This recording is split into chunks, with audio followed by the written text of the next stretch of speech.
harder than what they did today. So excellent. Thanks.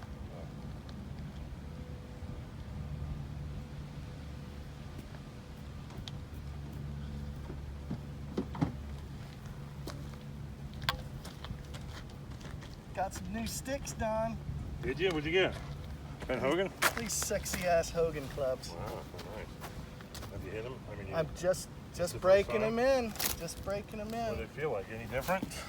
They can't be much different. Well, they're the same club except with a black finish. I mean, yeah, you know. They give the exact same club. You know, but I got my last ones. I got them a 1/4 inch over standard and a little bit stronger loft because I was like wanting to hit a 7-iron farther or whatever.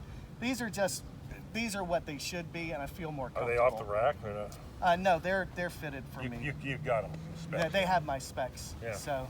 Oh, that's good. So far, they feel pretty darn nice. But I actually think their new wedges, the equalizer wedges, I think I like them more than the old ones. Huh. Yeah. They have like a wider sole on the bottom. Just feels like it cuts through it easier. That wider sole jacks me up sometimes.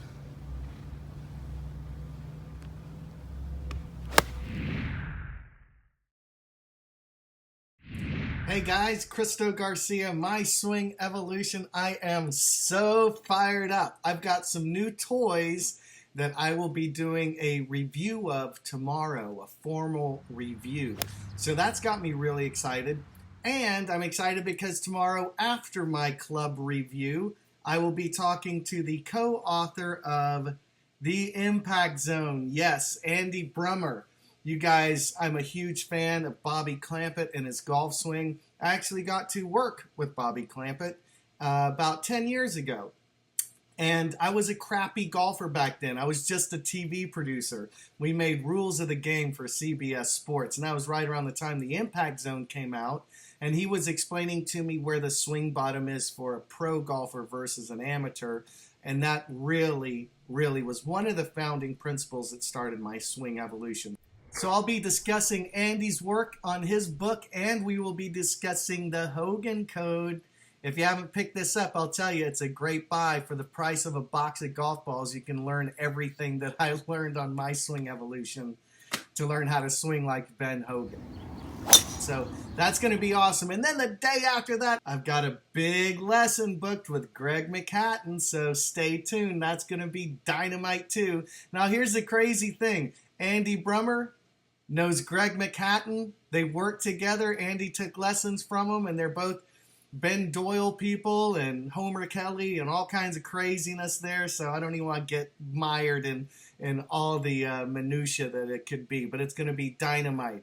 And finally, the October MSC Weekend Golf Getaway is October 13th and 14th. I will have my special guest, Tom Swanston, all the way from England, giving a scoring clinic while I go over all the fundamentals for the golf swing from My Swing Evolution. We're going to have an intensive on Saturday, all day learning, 9 a.m. to 6 p.m. on Saturday. That's going to be a really, really great thing if you want to really get your fundamentals down and learn how to score with me and Tom. And then on Sunday is the first MSC Stroke Play Tournament. We are going to crown an MSC Stroke Play champion for the first time. It's going to be incredible. The details should be up this Friday on myswingevolution.com if you would like to register for the MSC Intensive and Golf Getaway Weekend Tournament. So it's going to be dynamite. Now, one of the most important things I believe in the golf swing is how the weight shifts in the body. I was a poor weight shifter. There's worlds of places where the weight can go in a golf swing. I didn't realize that. I just thought, oh, maybe you load your right leg or you don't or whatever. I mean, it's much more complicated than that. And it has to do with the lower body structure. And this is why Ben Hogan said it's most important to start with the knees and the hips. It's the lower body, in my opinion, that everything else is built on top of. So watch this quick lesson. I hope it helps you hit them long and hit them straight.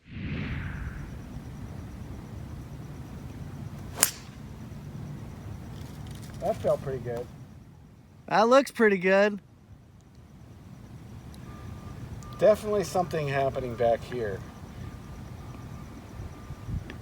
I mean, it's so new that it's very, very hazy, and it feels wrong at first because it's different than this. Yeah. But it might be more of this. Right. Does that make any sense? It's fantastic. What, again, like what we talked about is like by having a better backswing in a better position at the top, you can slot it easier. You can let it get into the funnel or into the slot. And you know, I don't know why I started using that term funnel, because it's just like, I just feel like it's just like flowing down like at an angle Well, that makes like sense this. because it's become clearer to you. It's not as clear to me yet, but even when pros used to say you're dropping into the slot, that may as well have been in Chinese. I didn't know what they were talking Yeah, about. and I mean, I know what they're kind of trying to describe, but it's just to the layperson, you know, what exactly does that mean? But if I could step in here Sure. for a second.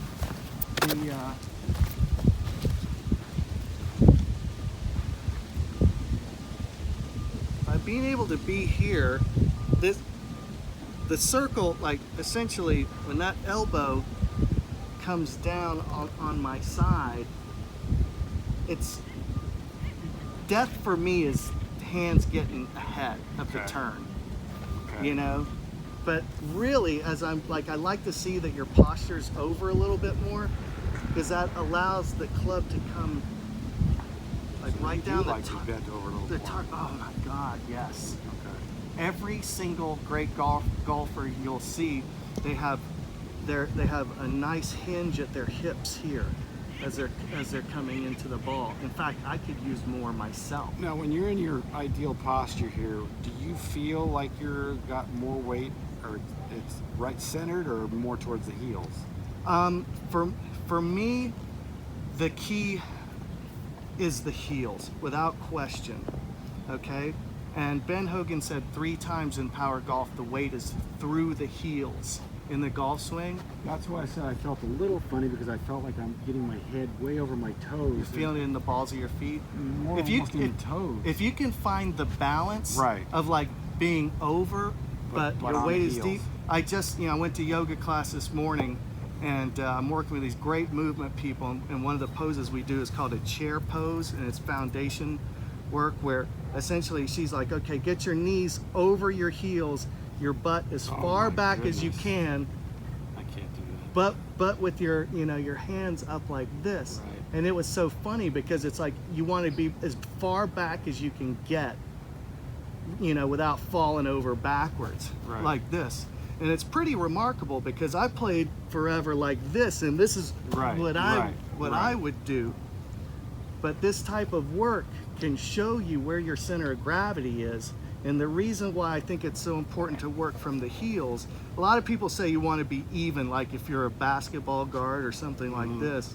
But for me, the weight has to go into the back right heel, okay? Because otherwise, like when we were doing this, the center of gravity moves forward, and then you run out of room. But if you can get the weight back into this heel, now this ball of the foot is connected and the heel is connected, right? So the weight technically will transfer to the ball of the foot before the heel plants. So if you see a force plate, it goes from the heel to the ball of the foot, then back to this heel. Okay. I just think heel. That just makes it easier. And so if I think of it that way, then I should be able to make a pretty smooth weight transfer.